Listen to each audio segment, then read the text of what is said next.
Hi, when you were learning about reliability and validity, you might have come across a term item analysis. Item analysis is mainly done when we are preparing MCQ questionnaire. So here we are going to see how to find whether each questions are valid and reliable in this MCQ questionnaire, whether we should keep or discard the question for the test. When constructing a new MCQ test, each question must be valid and reliable. Then only the entire test will be good enough. So at that time, we will be going for a item analysis. There are a number of steps in item analysis. First one is preparation of a draft of MCQ question. It can have questions which needs to be omitted. The second one is administering the test or tool in a similar population. The third step is performance of item analysis. It has additional 3 steps. The first one is finding the difficulty index, that is to know how much difficult each question is. Second one is finding the discrimination index, that is to understand the power of each question in the MCQ test. And third one is distractor efficiency, that is the effectiveness of the options or distractors we have given for each item. And the final step is redrafting the MCQ test.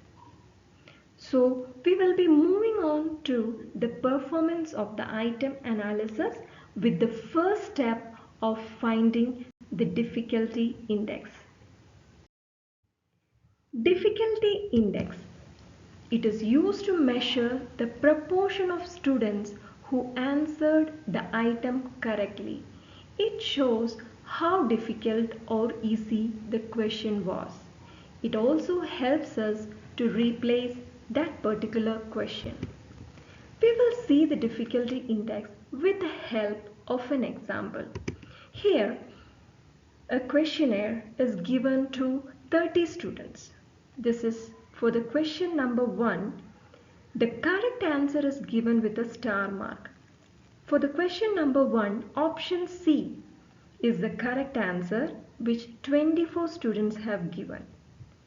The second question, option A is the correct answer for which 12 students have given the correct answer. Some students have given the wrong answer also, which also need to be written clearly. How to do the difficulty index? It is number of students given the right answer divided by the total number of students. So the difficulty index of these question number 1 and 2 we are going to find out. The difficulty index of question number 1, the number of students who have given the right answer is 24 and the total number of students are 30. So difficulty index is 24 divided by 30. We will get a score of 0.80. And for question number 2, the difficulty index is 12 divided by 30, which is 0.40. Now, how to interpret this result? If difficulty index is more than 0.80, that means the question is easy. And if the value we got is below 0.30, it shows the question is difficult. Very few number of students are able to give that as the option. So in both these cases, if the value is more than 0.80 or if it is less than 0.30, we need to reject the question. So in the above example, the difficulty index for the first question was 0.80. That means the question was easy and we need to reject it.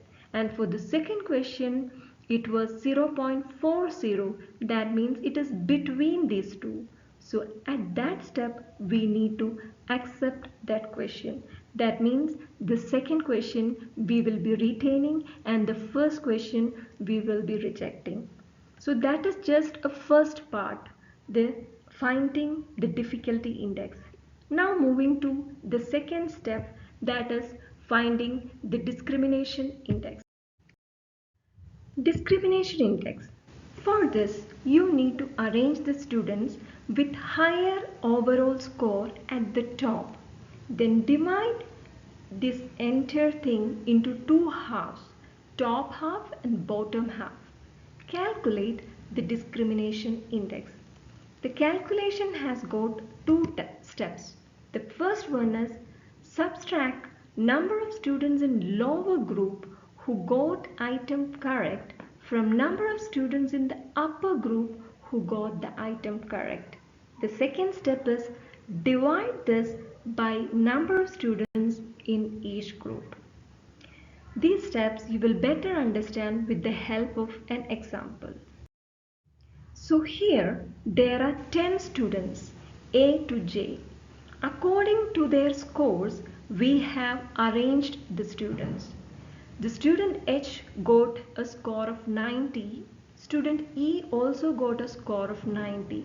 So from the top score, we are arranging the students towards the lower score. And since the total number of students are 10, the top 5 is the top half and the bottom 5 students who are coming will be in the lower half.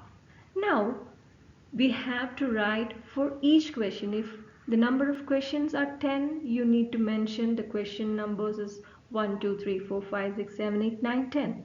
And now for each question, whether the first student has given a correct answer or not, that you need to write.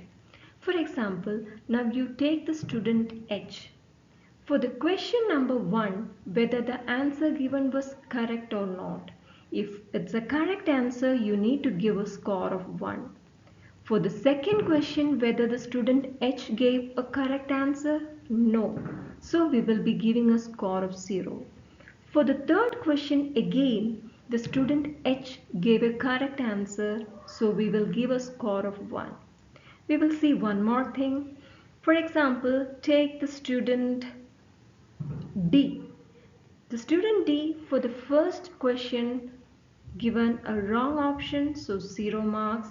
For the second question, given a correct answer, we will give a score of 1. And the third question also was wrong, so we will give a score of 0.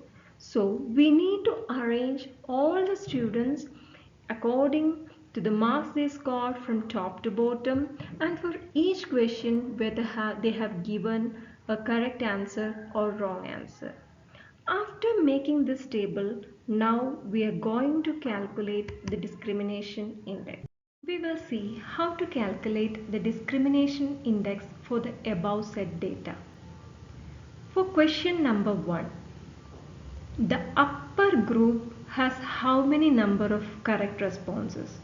So for the question number 1, in the upper group, there are 4 correct responses from the participants. And in the lower group, the number of correct responses are also 4. So for finding the discrimination index, what we need to do is subtract this lower number from the upper number divided by the total number of people in any one group. So for the first question, the discrimination index is 4 minus 4 divided by 5. 5 is the number of people in one group, which is equal to 0. For question number 2, the correct response from the upper group is 0. Nobody has given correct response. In the lower group, the number of correct responses is 3. That means the number of students who scored very less marks given more correct answer. So here the discrimination index is 0 minus 3 divided by 5, which is equal to minus 0.6. For question number 3, the number of correct response in the upper group is 5 and the number of response in the lower group is 1. So the discrimination index is 5 minus 1 divided by 5, which is equal to 0.8. The difficulty index already we have learned. It is the number of students who got the answer correct by the total number of students. So we will see for the first question, the number of students who gave the correct answer is 8. Out of 10, 8 has given the correct answer. Divided by the total number of students is 10. So that is 8 by 10, which is 0.80. For the second question, the total number of students who have given the correct answer is 3 divided by 10, which is equal to 0.30. And for the third question, the difficulty index is 6 divided by 10, which is equal to 0.60. I hope you understood the calculation of discrimination index and difficulty index.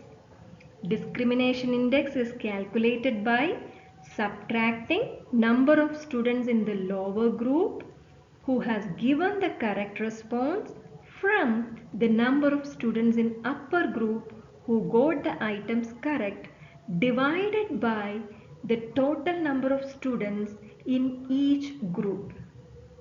The difficulty index is calculated by the number of students who got the one answer correct divided by the total number of students.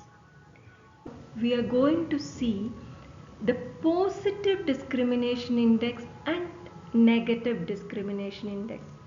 In the above answer, you might have noticed for the question number 2, it was a negative discrimination index minus 0.6. So what does this positive discrimination index and negative discrimination index? Positive discrimination index is between 0 and 1. Here, high performing students would select correct answer for each question more than low performing students. Negative discrimination index is between minus 1 and 0, and it means more of low performing students got a specific item correct. We are going to see the interpretation of discrimination index. If we get a value of discrimination index as negative, 0 or less than 0.25, we have to understand that more low performing students has given the answer correct. So it is a poor item. We have to reject it. If it is 0.25 to 0.30, it is acceptable item, we can retain. 0.30 to 0.40 means it is a good item, we can retain. And if it is more than 0.40, it's an excellent item, we need to retain. So from the example, we understood that the first question and second question will come in this range, and it is a poor item, we need to reject. The third question had a discrimination index of 0.8. That means it is an excellent item, we need to retain it.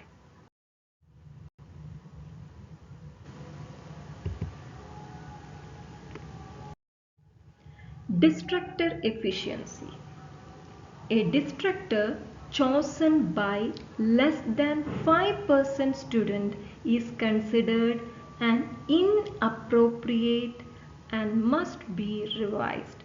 For each MCQ question, 4 options will be given. If less than 5% of the students have given one particular option, that option itself we have to change. That option is inappropriate to put for that question. For example, 25 students gave MCQ test for the pre-test. So at that time, option A was given by 3 students for one particular question. So if we convert it into percentage, it is 12 percentage. Option B, 11 students has chosen option B, so 44%. Option C was chosen by 10 students, so it is 40%. Option D, only one student opted, that is 4%. So here option D we need to omit and we need to consider another option, because out of 25 students only one student opted, which is less than 5%. So that distractor is inappropriate. For each question, you have to find the difficulty index, discrimination index, and distractor efficiency. This is how item analysis is done. Thank you. Happy learning.